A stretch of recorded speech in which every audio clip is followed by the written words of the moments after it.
एक दिन हजरत सुलेमान अलैहिस्सलाम ने दरबार को इकट्ठा किया और कहा, अल्लाह ने हमें एक बड़ी नेमत दी है। हमें ऐसा तांबा मिलेगा जो किसी इंसान ने कभी देखा नहीं।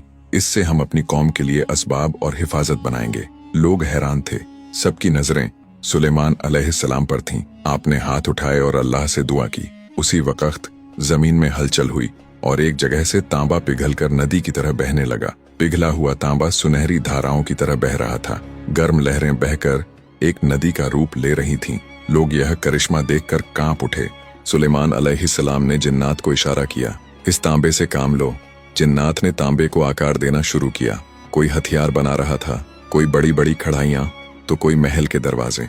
इंसानों और जिन्नों की यह साझा मेहनत देखने लायक थी। भीड़ में एक आदमी खड़ा था जिसने ताना मारा, क्या पिघला हुआ तांबा हमारे किसी काम का है?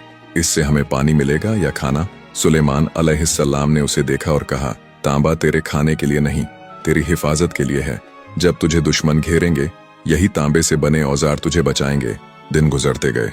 उसी तांबे से ढालें, औजार और मजबूत दरवाजे तैयार किए गए। जब दुश्मनों ने अचानक हमला किया तो कौम पहले से तैयार थी। तांबे से बनी ढालों ने वार रोक लिया और लोहे से बनी तलवारें दुश्मनों पर भारी पड़ीं। जंग जीतने के बाद लोग सुलेमान अलैहिस्सलाम के दरबार में इकट्ठा हुए। सबने देखा कि जिस तांबे को उन्होंने बेकार समझा था, वही उनकी हिफाजत का सबसे बड़ा सहारा बना। सुलेमान अलैहिस्सलाम ने कहा, सीख लो, अल्लाह की हर नेमत की अपनी हिकमत होती है। कभी वो नेमत तुरंत समझ आती है, कभी वक्त के बाद।